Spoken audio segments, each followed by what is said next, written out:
Hello, and welcome to Buckingham Connects, the quarterly webinar where we get together and talk about what's happening in the world of investments and financial planning. I'm Susan Strasbaugh, and I'm joined today by my colleague and friend, Jeff Levine. And Jeff, we were just talking about how much has changed since we last got together in February. It's been crazy. The world is different than when we last spoke, which is, every 3 months you feel like things change, but it does feel like things are moving at a pace that we haven't seen in quite a while. Totally agree. The pace of change has just been incredible. And actually, the last time we got together in February, that evening was when the war broke out in Ukraine. Right. Terrible thing to see happen, but it's had some real effects on the economy, interest rates. People are wondering, is a recession looming? So we have lots and lots to cover today. Yeah, and interestingly enough, in that time, right, the markets took a turn down and then they recovered. And now obviously we're in the midst of another tough stretch here. But we're very fortunate because if anybody knows how to help us navigate through that and what this means, it's our guest today, Kevin Grogan. So Kevin, thanks for joining us today. My pleasure. Kevin is, of course, the managing director of investment strategy here at Buckingham, one of the smartest people I know when it comes to investment strategy, and someone who always helps me stay grounded in his analysis of what's going on, bringing us historical context and a helpful understanding of the bigger picture, which when we're investing, that we know we need to look at the big picture. We need to zoom out, as we often say, and look at the bigger picture, the long term. And Kevin, I know you've got a lot to share with us today on what's happening right now. I do. Thanks for having me, Jeff and Susan. Really appreciate it. So I thought I'd start off by talking about what actually has happened so far this year for those that aren't paying attention to what's going on in markets on a day-to-day or week-to-week basis. And if you look at the US stock market so far year to date, it's down about 17%. And that's also true if you looked at companies outside of the US, also down about 17% or so. And the important thing to note is that this is not uncommon. If you just think back to 2020, the market wound up about 16% that year.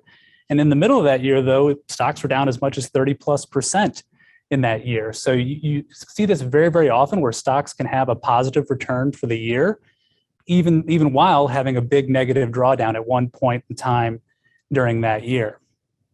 One question that often comes up as people think about what's going on in markets right now is sort of what's happening. Why is the market pulling back now? And as difficult as it is to predict what's going to happen in the market, it can sometimes be equally as difficult to explain why the market did what it did in hindsight. And as I think about this current drawdown that we've been seeing here recently, I think you almost have to rewind the clock back 2 years. So thinking back to, say, March of 2020, right as COVID was starting. I remember being in this same room right before Buckingham sent us all to work from home due to COVID, having a client webinar. At that point in time, the big concern for investors and for policymakers was unemployment. If back in 2020, unemployment peaked at 14%, which is very, very high relative to history. And in response to that record unemployment, there was lots of fiscal and monetary support. So we saw stimulus payments to individuals. We saw forgivable loans to businesses. That's right, the Paycheck Protection Program. Sure. Exactly right. And we saw the Federal Reserve cut rates all the way down to 0%. And that helped, thankfully, mitigate some of the worst effects that we could have had from an economic perspective of the COVID crisis. And thankfully, the economy did recover pretty quickly coming out of COVID in 2020 due to some of those actions, and also the quick development and rollout of vaccines has really helped the country reopen. And when it did reopen, Americans had lots of money to spend. They had, again, those stimulus payments, the loans, everything else, all the cash flooding the system. People were ready to spend money at a time when supply chains were still pretty disrupted from COVID still. And so that's what's kind of led to the inflation that we've seen over the last 18 months or so.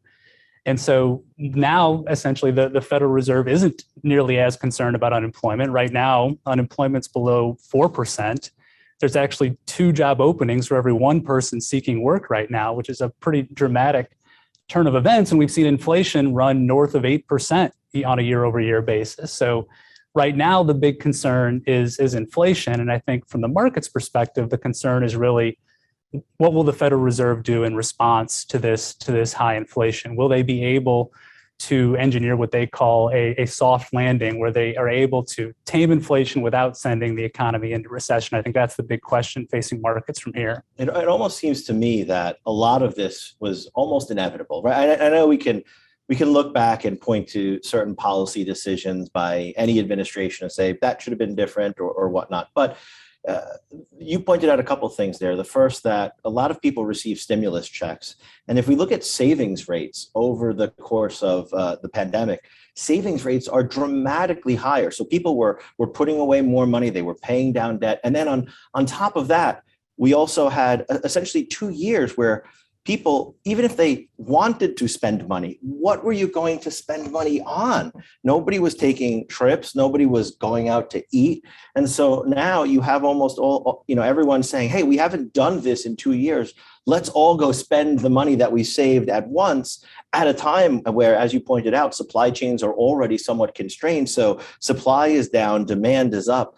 I'm not really, look, I look to you for advice on these sorts of things, but I'm not so sure that any single policy decision or even series of policy decisions would have been able to keep what we're currently experiencing from happening, given all those situations. Do you think any of that is that fair, or am I off my rocker on that one? I think that's fair, although I'd say that it's a matter of intensity, right? I think we were going to have inflation no matter what, but I do think there could have been some different fiscal decisions, some different monetary policy decisions that could have made things less bad from an inflation perspective than what wound up happening, because we got to a spot now where the Fed didn't raise rates for the first time until a couple of meetings ago. And then in March of 2022, when we've been seeing inflation now for 12, 18 months. And so I think the judgment of the Federal Reserve was that the inflation would be temporary, or to use their terms, transitory. It's clearly not been the case. Inflation has been way more persistent than policymakers have been planning for or hoping for. And so now we're at a spot where the Federal Reserve does have to raise rates pretty aggressively over the course of this year, possibly into next year, to try to fight inflation. And you do then run the risk of tipping the economy into a recession. Where does the market see interest rates heading now? Because obviously the market tends to price things in that it reasonably estimates going into the future. We've seen those interest rates that you said going up already. Where does the market think that they will go?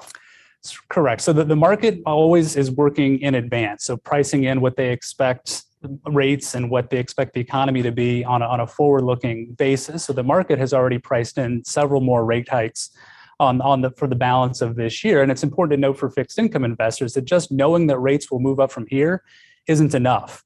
Meaning that just because you know that rates are moving up from here, that's already been baked into prices today. So it's not like investing in fixed income today guarantees that you will lose money because rates are going to go up. The market already knows that. So what matters is whether or not rates move up more than the market already expects, or faster than the market already expects. And so the market has already baked in a good bit of rate increases, and we've seen the yield curve respond to the changes in Fed policy and the changes in expected Fed action for the remainder of the year. So with this sort of challenging investing climate that we find ourselves in, stock markets have been challenged, fixed income markets have really taken a hit this year. Should we be changing anything in the way we invest our money?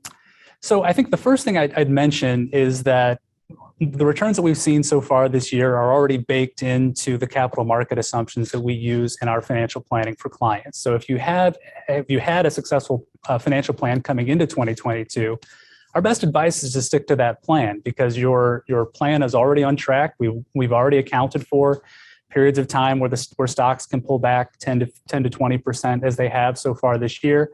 We've even accounted for periods where stocks and bonds are both down at the same time. So I think the main action items to take coming out of this are to consider things like tax loss harvesting or rebalancing your portfolio if appropriate. And again, your Buckingham advisor will reach out to you if those actions are appropriate. But those are the things I think you can be thinking about in a market like this. Kevin, we received a bunch of questions coming into today from folks about how we position portfolios, either on an ongoing basis or just in response to the market conditions that existed coming into this year. So one question here, do you feel portfolios were well balanced prior to the recent pullback to account for the inflated market? In other words, did you plan for this? Another one here, what are Buckingham's anti-inflation strategies, et cetera? I thought maybe you could share some of how we go about constructing portfolios. And look, I mean, I think I'd be the first to say, and we'd all agree, we're not clairvoyant. Our crystal ball is no more shiny or no less cloudy than anybody else's crystal ball. But the prudence of setting up a portfolio with the long term in mind, with risk mitigation in mind, causes you to do certain things. And I know that that is something that's central to our thesis here at Buckingham is risk mitigation. I think that's absolutely right. And I think you can look no further than our fixed income philosophy for how we think about protecting a portfolio from inflation. So very often in our fixed income portfolios, we'll include an allocation to TIPS or Treasury inflation protected securities, which are explicitly linked to changes in expected inflation. We also have a focus on short to intermediate term maturities, which means that they've been less impacted by the current fixed income environment where we've seen rates move up. So as an example, the Barclays Aggregate Bond Index, which is sort of the total bond market, is down about 10% year to date, which is a dramatic move. For bonds, that's for bonds, that is a very, very big move in fixed income space, whereas our typical portfolios are much shorter duration, meaning they're investing in relatively shorter term securities, so they're less impacted when rates move up. So our typical fixed income portfolios might be down 3 to 5%.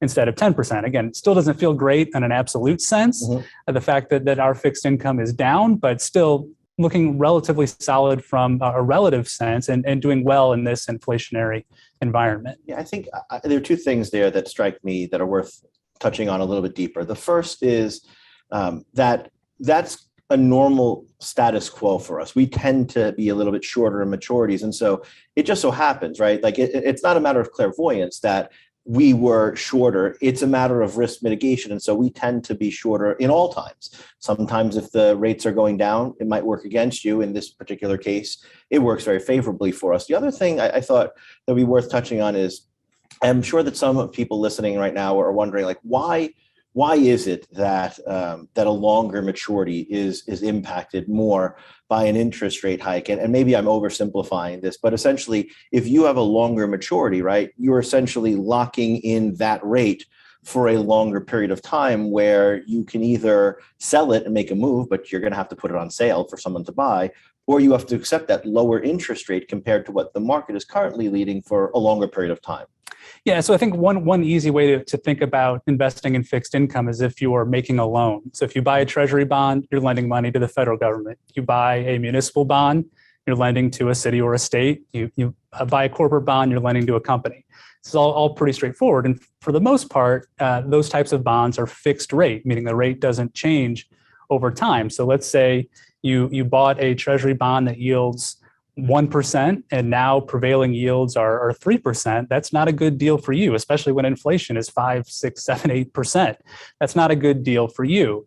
Another way to sort of flip that, if you aren't familiar with investing in fixed income and you haven't bought a bond before, would be to think about your mortgage. So let's say you took out a mortgage at 3% and now mortgages are at 5 or 6%. Well, that's a bad deal for the bank. They're kicking themselves for lending you money for 30 years at 3% when now they can lend to somebody at 5 or 6%. So it's the same thing in reverse when you're taking out a mortgage is one way to think about it. It's a great way to look at it. Absolutely. Yeah, I like that. So tell us a little bit about Buckingham has a piece of portfolio sometimes are invested in alternative investments. We're getting several questions about how are the alternative strategies doing and should that be part of my portfolio? Yeah, great question. And so we first began rolling out alternative investments in 2016, 2017 type of time frame. And when we pitched them at the time, or as we introduced them to clients at the time, we essentially said you should expect them to outperform, say, fixed income and to have low correlation with stocks and bonds. And so over time, of course, with any investment, they can go through periods where they underperform. And certainly the alternatives did that for a few years. But all the way throughout, from 2016 to now, they've continued to have very low correlation with stocks and bonds. And in 2022, that's paid off very nicely, where you have a period where stocks and bonds are both pretty negative the alternatives have had pretty solidly positive returns so far this year. And so one thing I would say up front is that alternatives aren't appropriate for everyone. It's a conversation to have with your advisor, but they have performed pretty well here in 2022, improving their worth from a diversification perspective. Well, Jamie asked us kind of a related question, right? We talked about stocks being down right now. We talked about bonds being down right now, a challenging market. Jamie asked, where do you rebalance when stocks and bonds are down? When like everything is, you use the word correlation, right? When everything is effectively acting the same at the same time, what do you do? Where do you hide? Sure. So as you're thinking about rebalancing, it's not just the direction that matters, it's also the magnitude. So I'd say the most common state of affairs is when both stocks and bonds are up. I mean, believe it or not, for most periods in time, you have them both up to some degree. Now, typically stocks outpace bonds over the long run, but in this current environment, you've got stocks down more than our typical fixed income strategy. So in the current environment, you might be selling bonds to buy some stocks because stocks have lost more than bonds have. So that's what we would look at from a rebalancing perspective, although at this point, you're probably not seeing too many portfolios being at a point where rebalancing makes sense. When do we start to tax loss harvest? Because that's kind of a related question, right? Is like as portfolios are down and we want to make as much lemonade out of lemons as we can, how do we think about tax loss harvesting? Because I know for stocks, it's a little bit more simple, right? The market is pretty transparent. You can effectively see what the prices of stocks are, and or ETFs, you can kind of capture that loss. With fixed income, though, it's much different, right? There's a lot that goes on effectively behind the scenes between spreads and so forth. And so where somebody may look at their portfolio and see a bond investment down today and think, oh, why are we not tax loss harvesting? It occurs to me that we may not be tax loss harvesting because the total expected gain from the loss of the tax may not outweigh the other factors. Exactly right. So just to back up a step, tax loss harvesting, what we mean by that is it's simply recognizing a loss. So let's say, again, stocks are down or bonds are down, selling that investment and then replacing it with something else. So you're realizing that loss that you can use to offset income to some degree, and also use to offset other capital gains either this year or in the future. And so that's what tax loss harvesting is.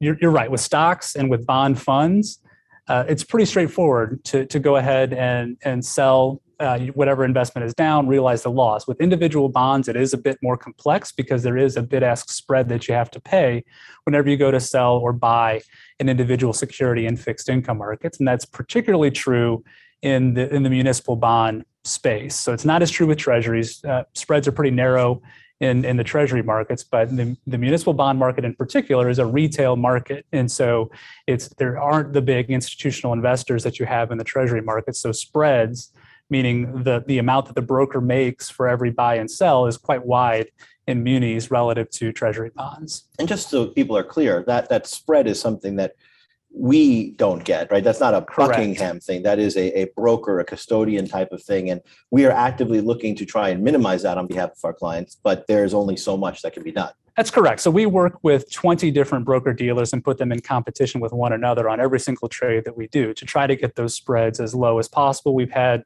third parties look at our trades. We get institutional level pricing on our municipal bond trades, but everybody in the market, whether you're us, whether you're a company as big as Vanguard, has to pay bid-ask spreads on muni bonds or on every security that they buy. There's some sort of spread that goes to what's called the market maker, the person who is facilitating the liquidity and making the markets work. Awesome. So I'm wondering too, Kevin, about the different stock markets that we can invest in. So we've seen an incredible run up in the S&P 500 and large cap growth stocks, technology stocks, the FANG stocks that have really been the market leaders. Is there any thought now about investing in other markets besides those large cap companies? We got a question from someone asking, should we be rotating to international stocks outside of the US? Can you speak a little bit about that? Sure thing. So far this year, basically international stocks and US stocks have had about the same return, but our sort of longstanding philosophy, this again isn't a tactical thing that we do, but is more just for the here and now. it isn't just for the here and now, is that we believe that having an internationally diversified portfolio is really important. Now, I don't think there's one right answer in terms of how much international diversification to have, but it's important to us to have a meaningful amount of international diversification. And so I'd say one question we received a good bit over the past several years is, well, why am I even bothering with international stocks, given that they've trailed US stocks over the past, call it 5, 10, 12 years? Now, so far this year, they've eked out a little bit of outperformance over the US.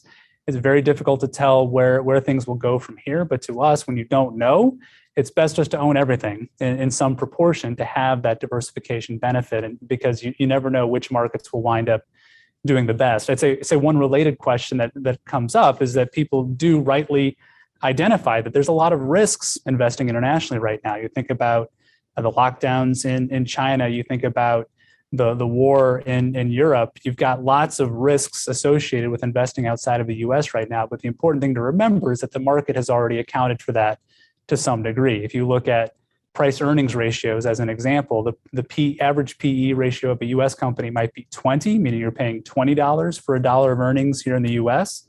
That number might be closer to $14 outside of the US. So you're paying a lot less for $1 of earnings internationally than what you would be here in the US. And so what we would say is that, yes, the market recognizes that international investing is riskier than US investing, but the PE ratios have already adjusted for that to some degree. That makes a lot of sense. It sounds like you're saying that markets are efficient and things are actually priced in. More or less efficient, yes. Absolutely. Well, I know we've got a lot more questions, but I think you've done a great job of giving us kind of an overview of where things are. Will you stick around and answer some more questions? Absolutely. All right, perfect. Yeah. So, Susan, before we move on, I think it's important just to remind folks that if you've got questions, you can still ask. It's not too late. We'd love to hear from you. You can go into the Zoom chat and type your question into the chat box there.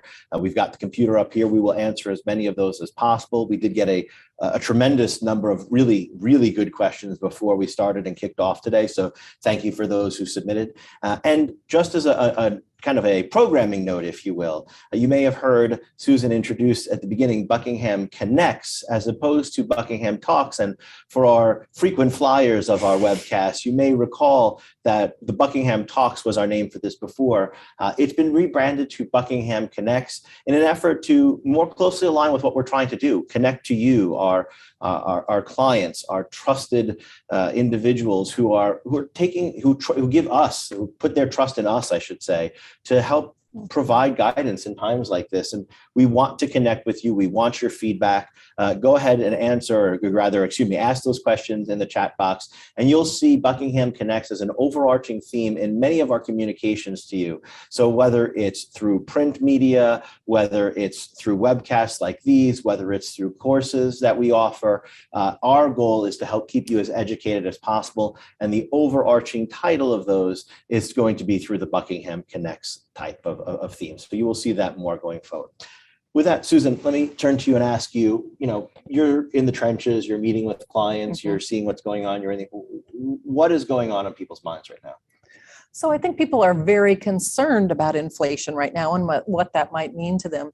We've actually had quite a few questions from our clients, and then this is borne out in the questions we received in advance today about something called I-bonds. So I wanted to take a few minutes and talk about what I-bonds are and how you might invest in those. I-bonds are issued by the Treasury Department. They are a savings bond that adjusts for inflation. So you receive an underlying interest rate plus the current rate of inflation, and that's your return. These have gotten a lot more attention recently because as of May 1st, these bonds are paying over 9.5%. Important things to know. So there's some pluses and minuses. 9.5% is an amazing return for a very safe investment. That's a good plus. Yes, very big plus. The flip side is you must hold these for a year. And after a year, if you cash them out before 5 years, you will forfeit 1/4 interest. Very low downside in that case. You basically are getting a 1-year CD for, what does it come out to be, 7% or so? Still pretty good. Not bad if you forfeit that 1/4 interest. It's important to know as well that it's $10,000 per taxpayer that you are allowed to invest each year. So smaller amounts that you can put in depending on what you're trying to put into cash type investments. And this is not something that you can invest in through your advisor. You need to go directly to the treasurydirect.gov website to take care of those investments. So, I would say, and we've done this with a lot of our clients, said, absolutely, go ahead, Mr. and Mrs. Smith, put $20,000 in. There's no downside to speak of, but there's just not a whole lot of utility in these for the dollars that can be invested at Right. this point. Ultimately, if that interest rate was kept throughout this year, you would earn $900 of interest. Look, Right. for $10,000 of investment is a lot of money. It's fantastic. But if we're looking at someone with, let's say, a $2 million, a $3 million, a $4 million portfolio, Correct. ultimately $900 is not on a nominal, right? It's not moving the needle on the total return. It's but that's the beauty and the drawback of buy bonds, right? Absolutely. Yep, that's exactly right. Now, there is a move to possibly increase that dollar amount from $10,000 to $100,000 per taxpayer. Then these might actually be able to move the needle in terms of what you can earn on safe money, but to be continued. Yeah, we'll see. Like with many things, that's a good lead into, I wanted to take a little U-turn to talk about the legislative landscape. There's been some talk about Secure Act 2.0. And I think the last time we were here, you were looking at hot off the press legislation, potential proposed legislation. That's right. Where does that stand today? So as we sit here today, there are a few things we're keeping on our radar. One is related to proposed regulations from the Secure Act that was passed a few years ago. So those were the regulations that came hot off the press last time we were talking. They had literally just come out. Those regulations are set to hopefully be finalized later this year. You never know with the IRS, especially with their current backlog, where they will be.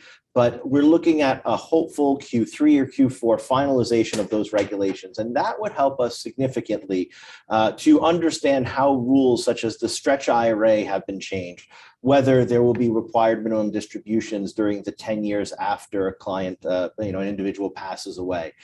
But that's just one element. And the good news for us is that the law there has already been passed. It's just a matter of IRS fine-tuning the regulations to give us the detail on kind of what Congress meant when they wrote the law. That's essentially what regulations are in the tax world, are kind of filling in the blanks, so to speak, of what Congress really meant when they wrote the law. But there are two other developments we're keeping our eye on the legislative landscape right now, or two other main ones. There's always more than two, but there's two other big ones. One is Secure Act 2.0, which Susan, you brought up. That would create another series of changes to our retirement rules, potentially pushing back the required minimum distribution age further until age 75. It would also dramatically reshape the way that people make catch-up contributions to their retirement accounts. So today, catch-up contributions to a 401k or a 403b can be made to either a pre-tax, like your 401k, or a Roth 401k, et cetera. Under the proposed legislation, Secure Act 2.0, all catch-up contributions to plans would have to be made to Roth accounts. And the reason I like to bring that up in this environment is one of the most common questions that I get from consumers still is, can I trust Congress? Can I trust Congress to keep its word about the Roth? What if they just change it and take it away? And while Congress can ultimately do just about anything it wants, that's not a major concern for me for a variety of reasons. But most notably, if we look at recent history, if anything, Congress is trying to move people more towards the Roth IRA and less away from it. If we go back to 2017, the Tax Cut and Jobs Act that was passed when then President Trump was in office, that was a bill where up until about a month before it was passed, they were going to incorporate something called Rothification. In other words, getting rid of traditional IRAs, getting rid of traditional 401ks, and making only Roth accounts available. This new Secure Act 2.0 bill would do that, but only for catch-up contributions. Those are the extra contributions that people can make once they reach age 50 or older. And a lot of our clients love to do that because they're in the final years where they're, where they're getting ready to retire and they want to sock away as much as possible on a tax-efficient basis. That would really change things. It would also create Roth SEPs and Roth Simple IRAs. So if anything, we're moving more towards Roth IRAs than away from it. So I think clients can feel comfortable knowing that the Roth will, in all likelihood, be here for the foreseeable future. The other thing we're keeping an eye on is, once again, the Build Back Better Act. I know I sound like a broken record because we've been talking about this now for, I don't know, it seems like decades, but really about 18 months or so. This is that kind of stalled legislation that was championed by President Biden and was passed the House, but ultimately stalled in the Senate when Senator Manchin and Senator Sinema kind of put up objections. Democrats couldn't get the 50 votes they needed last year to move it forward. There is kind of a renewed interest here to potentially see some of that get passed, some sort of legislation. And the potential here, the kind of the trigger point is that Joe Manchin and Leader Schumer are interested in potentially seeing the deficit reduced. And so as opposed to using all the dollars raised from increased taxes and so forth going just for spending programs and expenditures, we would actually see some of that go towards expenditures, new programs, et cetera, and some of it go to paying down the deficit in a way to help reduce inflation, because there are lots of different ways we can go about trying to minimize inflation. One of those is through kind of confiscatory monetary policy, right? Is we just take more money out of people's pockets so that they don't have it to spend through the form of taxes. And if the government goes and spends it, well, you're not really not spending it. But if they just kind of use it to pay down the debt or to reduce the deficit, that then takes money out of the system, can try and alleviate some of the inflationary pressure. So there seems to be some level of movement here that we haven't seen in a while.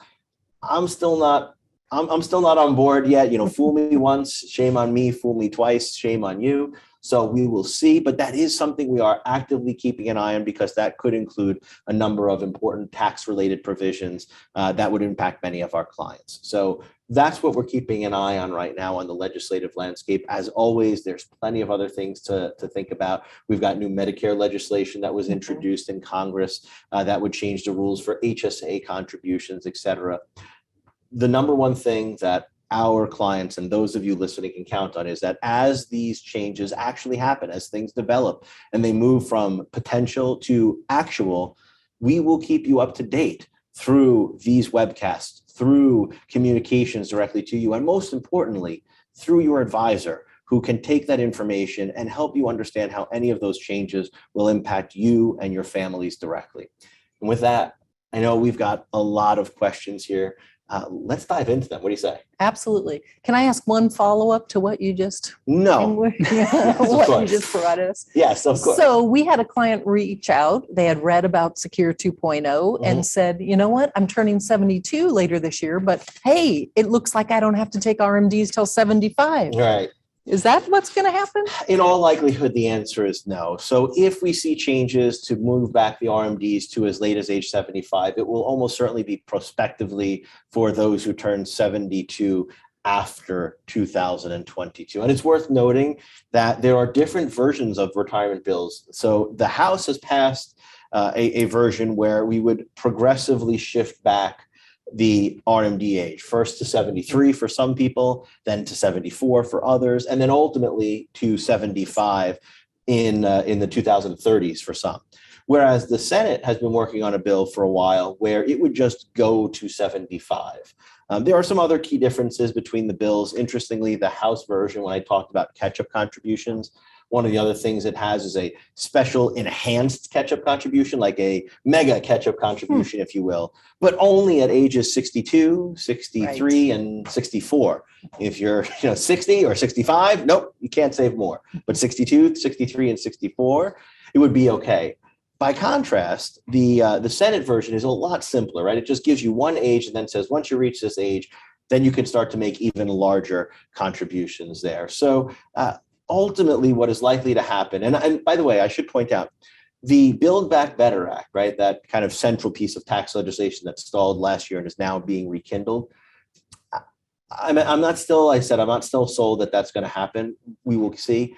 I do expect Secure Act 2.0 to pass, and I do expect that to pass sometime this year.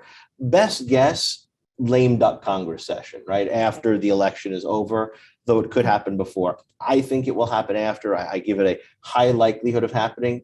The interesting thing will be if the Senate and the House pass different versions, how will they reconcile those two bills, right? What will ultimately we will see? Will it be just, will they go with the House version? Will they go with the Senate version? Or will they get together in conference committee and kind of hash out those differences? But I would put the odds of a Secure Act 2.0 passing later this year with some very significant new retirement related rules for clients. If I was a Vegas odds maker, I'm going to say 6 or 7 to 1 at this point, very exceedingly likely. Great. Very helpful. So you can see how it's impossible to ask Jeff a question and get a yes or no answer, right? But there's always caveats, right? Yes, and there's always yes. odds to be made. And the crystal ball is always cloudy. Well, I always get a kick out. Like somebody comes up and says, I got a simple question. Well, your question may be simple, Right. but the answer is not, right? There's 18, but if this, and Right. especially with taxes, Absolutely. right? There's always those one-off areas where you say, well, this is the rule. Unless this, and this are also true, then this is the rule. Right. But if this is this, yeah, I digress. All right. So let's take some questions. We've got a bunch of questions that have come in here. This is fantastic. We will take as many of these as we can. And if you have questions, it's not too late. You can continue to submit your questions to us through Zoom. Just go into the chat box, type your question. It will pop up here on the screen, and we will get to as many as we possibly can. So here's a question. Kevin, has short-term and intermediate fixed income been a good asset class during rapid inflation?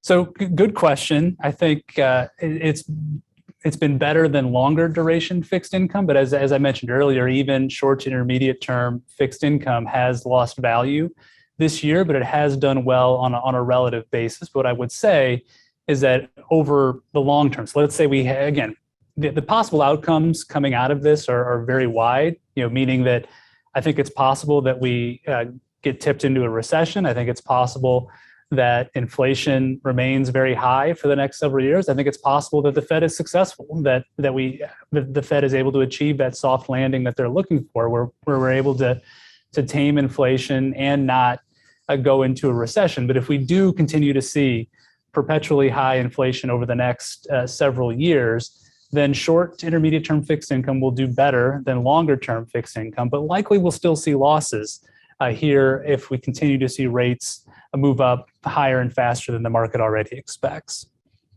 This was one we received the other day. It says, I've lived through waiting at gas stations for hours or, on odd or even number days. So back in the gas crisis and in the 70s and inflation in the 80s, and first house was an interest rate of 12%.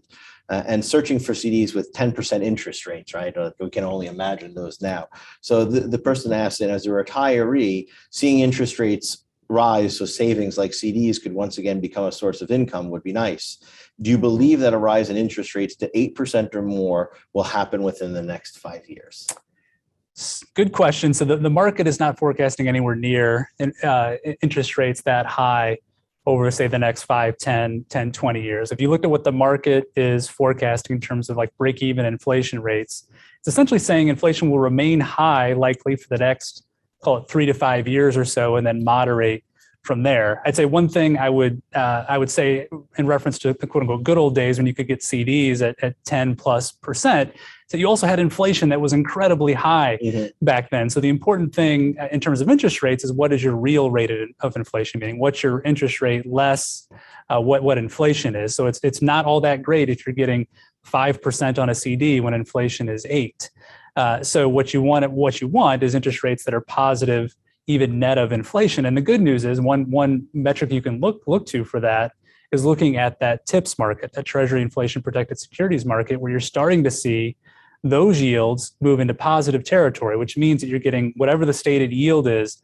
plus whatever inflation winds up being. So that way you're getting a positive real return if you're investing in a TIPS bond that has a positive or even flat yield. That has been the case for a while, right? Like people have been investing effectively to guarantee themselves a loss, but a minimal loss, right? Like saying, I would rather doing something else, I'd rather lose a small amount and know that it will only be that small amount on a real basis. Correct. And so one of the common misconceptions is, yes, I'm investing in a TIP. Let's say the TIP is yielding negative 1% real yield. But what you wind up getting is that negative 1% plus whatever inflation winds up being. So even if you're, say, the comparable nominal bond yields 1%, let's say, that 1% doesn't adjust with inflation. So if inflation winds up being north of 2%, you would have been better off in the TIP bond. And so that was the logic behind including at least some of an allocation to TIPS, is that you never know when inflation will go up greater than the market already expects. And so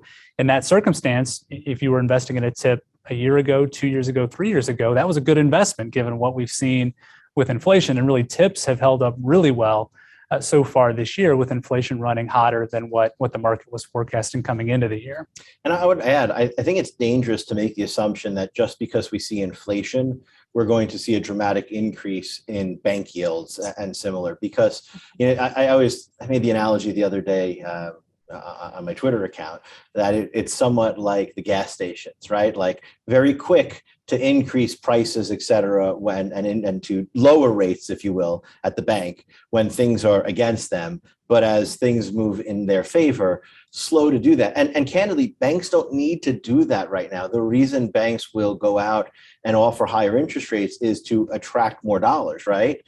But they don't need to. They are historically flush with cash right now. They can make all the loans that they want. They're not at a lack of capital.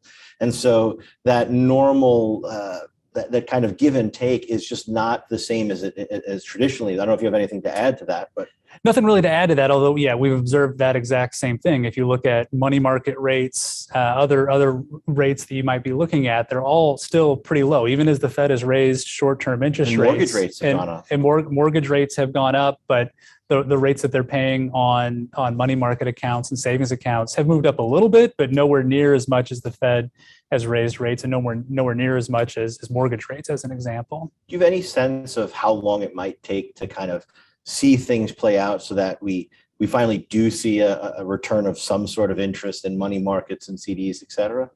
It's very, very difficult to predict. I think a lot of it depends upon where we go from here from a Federal Reserve perspective. I think the Fed has said how aggressively they'll raise rates for the balance of the year, but I think the market, again, the market pulling back relative to the economy is a leading indicator. So the market pulling back so far year to date is essentially the market saying, we're a little afraid that the Federal Reserve is going to have to raise rates more than what they've said, and that may tip the economy into a recession.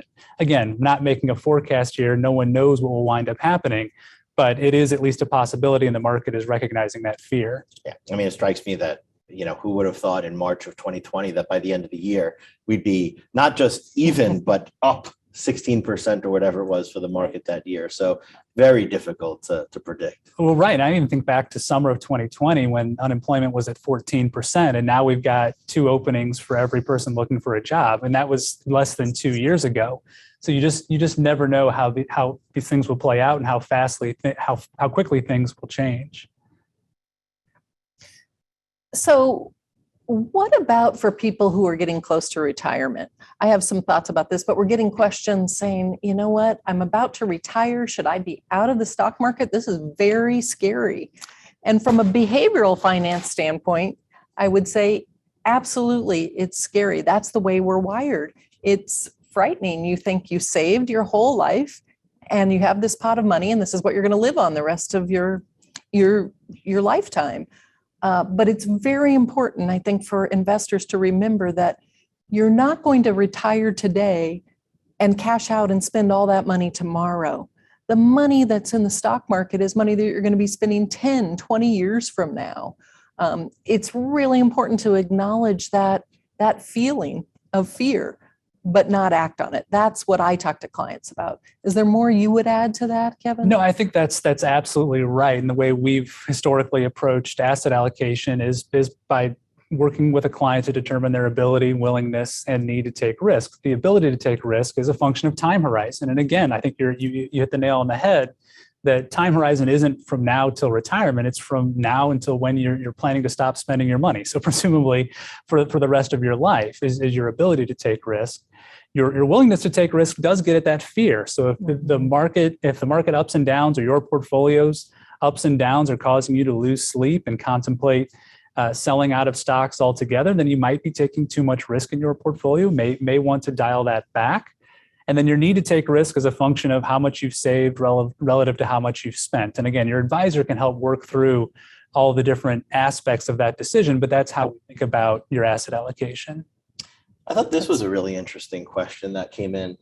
It's about Social Security and with the markets being down. This person said, I was planning on effectively like waiting until 70 to take my Social Security. But now that the market's down, does it pay for me to not touch my portfolio and start taking Social Security sooner? I'd love to hear both of your thoughts on that. Susan, we'll start with you. Sure. Well, I would go back again to it's very individualized, and you've got to look at your own situation with your advisor, run the plan, look at what makes sense.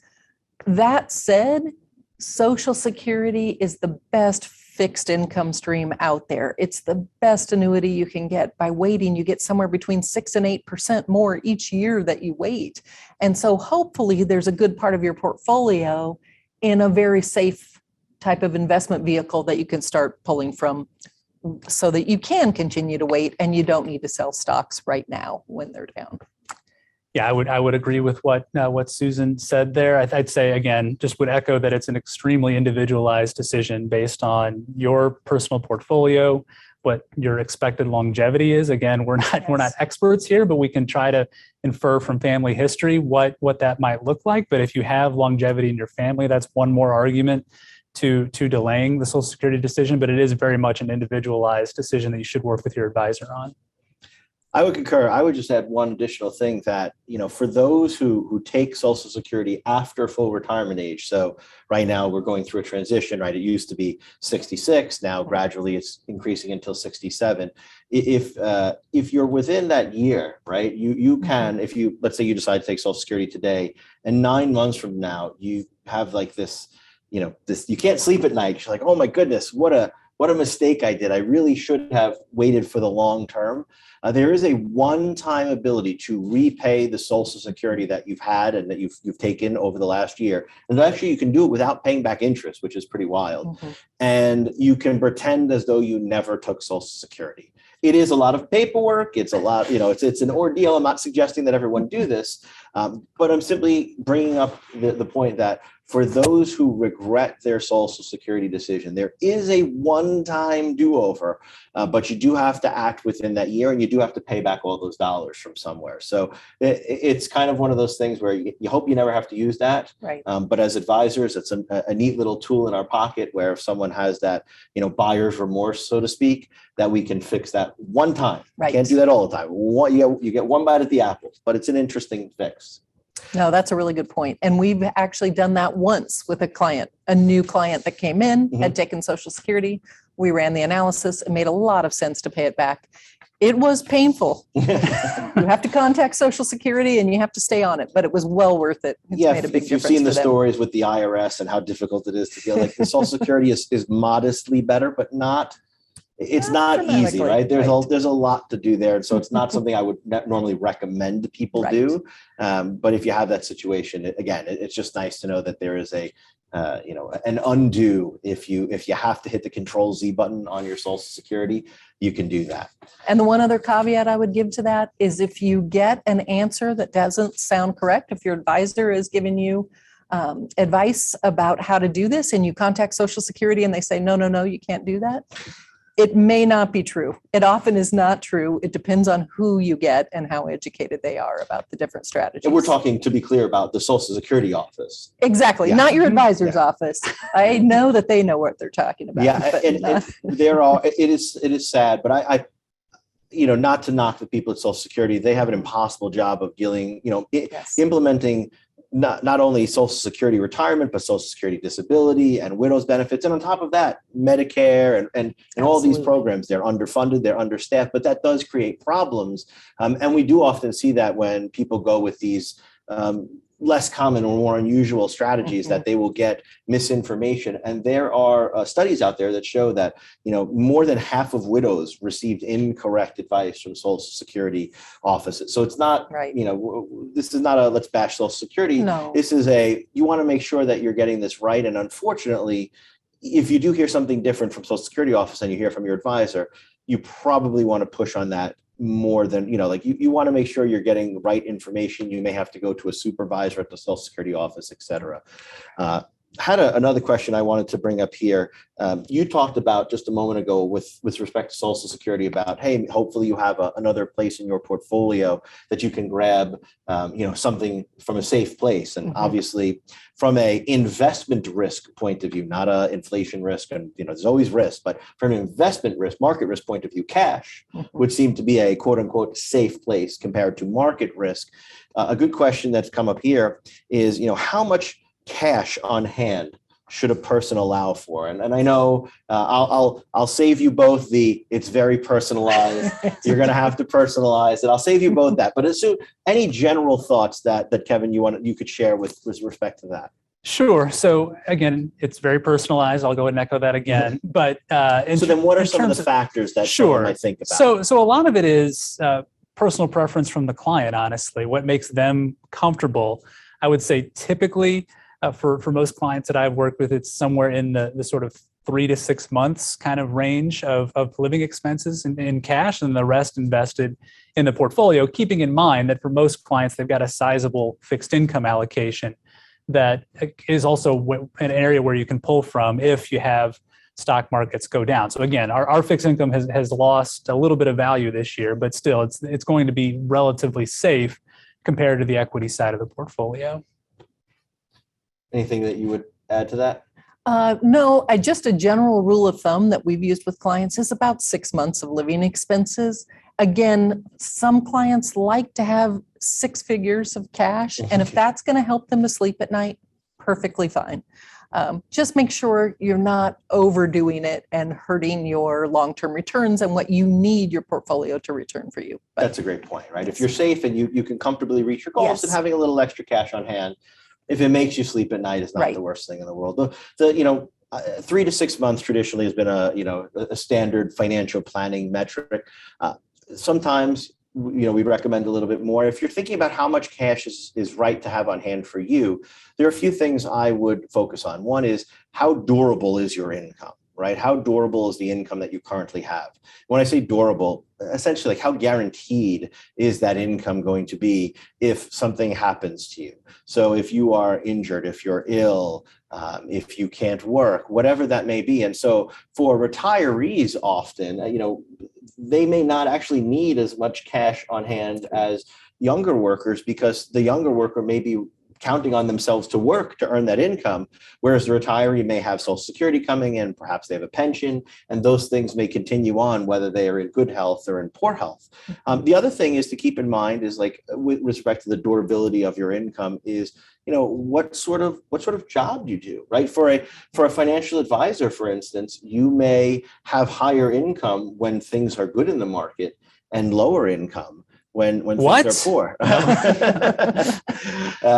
Sorry, Kevin, I hate to break this to you on this webcast here, but so there are a lot of jobs like that. A lot of things correspond to the market. So you have a builder, right? When the housing market is hot, the builder is doing really well. When the housing market's not, the builder might do more poorly. And so there could be a stronger kind of correlation between your outside investments and also your earnings as well. And so with that in mind, those are just some of the things that maybe push you closer to the 3-month mark, maybe push you closer to the 6-month mark. And in edge cases, maybe a little bit less and potentially a little bit more as well. So I know we're coming to the end of our time together. It's amazing how quickly this flies when you got excellent questions from folks. I will just, because I know we got a couple of crypto questions. Look, crypto, if you want to invest in it, I don't want to put words in Kevin's mouth, but I'm going to try. Would you say, Kevin, that is play money? And if you want to go ahead and the question, a couple of them have come in, what would you allocate to a portfolio? I think our position right now is, from a institutional perspective, it's too early to say you should have 5%, 2%, whatever that may be. But if it's something you're passionate about outside of the money that you need for your long-term success and you want to take a flyer, like, okay, is that fair? I think that's fair. So just the 10 seconds, maybe a little bit longer than 10 seconds that I would give on that is that I think your starting point for allocating to any asset should be what its market cap is. And if you looked at, say, Bitcoin's market cap relative to the total market cap of stock and bond markets, it'd be about 0.5%. So if your starting point allocation is 0.5%, you could somewhat argue that rounds down to zero. But if you want an allocation, it should be modest and to your point, part of your more speculative play money part of your portfolio. And just because I can't help myself when there's a tax play out there, if you do have any cryptocurrencies and they're at a loss, the wash sale rule that normally applies to stock and bond and other security transactions does not apply to cryptocurrencies. So you can effectively sell your cryptocurrency position in the morning and buy back the same or very similar position in the afternoon and capture that loss. And look, we hope that you don't have losses, but if you do, you want to make the most of them. Absolutely. Yep. So a few moments left. One thing I'd love is in the spirit of kind of putting a bow on this and leaving listeners with one takeaway, maybe from each of us is, Kevin, what's your one major takeaway that of everyone listening right now, you want them to focus on that one thing? Sure. So the one thing I would say to focus on is when things are as unpredictable as they are now. So that's been kind of a theme of my commentary here today, that where we go from here is highly unpredictable. Your best move is to diversify your investments across as many different sources of risk and return that you can. So it means diversifying out of just US large cap stocks into international stocks, into smaller cap stocks. And so having more different bets in the portfolio is generally a good thing. And that's your best bet when things are as uncertain as they are. And then they certainly are right now. Susan, how about you? Tagging on to what Kevin has said, I would say that when we're in a period of uncertainty like this and markets are down, there actually are some opportunities as well. We've talked about tax loss harvesting today. That's one of the silver linings for when your investments are on sale. You can sell and recognize the loss and let the government participate in that loss with you. Maybe a good time to do a Roth conversion in order to take advantage of lower prices, and then the appreciation happens in the Roth, where you'll get that tax-free income in the future. So tax-free appreciation, I should say. So just talk with your advisor about what might be the best thing for you to be doing right now. When you sit down with your advisor, ask to talk through some of those opportunities, and you'll be hearing from your advisor as well as those come up. So. And I guess I'd leave you with the idea of zooming out. My standard advice in any time like this is to control the controllables, but that was my takeaway last time. Things are dramatically similar this time than last time with the uncertainty. So I will leave you with zoom out on your life, zoom out on your portfolio, look at the bigger picture. At the end of the day, what's happening right now, in 3 months from now, in 6 months from now, in a year from now, we'll look back and we'll go, oh yeah, I remember that, right? Things always seem more difficult, more challenging, more dire when you're in that moment. That's not to make light of the things that are going on today, but simply to say that over time, historically, things have worked out well and the markets have performed, that life goes on. Right. And we keep moving forward. We do the next best thing, whatever it is. Absolutely. Just think about that next best action. With that, I want to take the opportunity to thank all of you for joining us today on this Buckingham Connects webcast. It has been a privilege and a pleasure to spend the time with you. I want to thank Susan and Kevin for joining us today. We look forward to our next opportunity to speak with you. Our next Buckingham Connects will be on September 15th. So mark your calendars accordingly. Again, that's September 15th. We look forward to seeing you then. Until that time, have a great day, everyone. Take care, and best of luck for success, happiness, health, and prosperity. Bye-bye.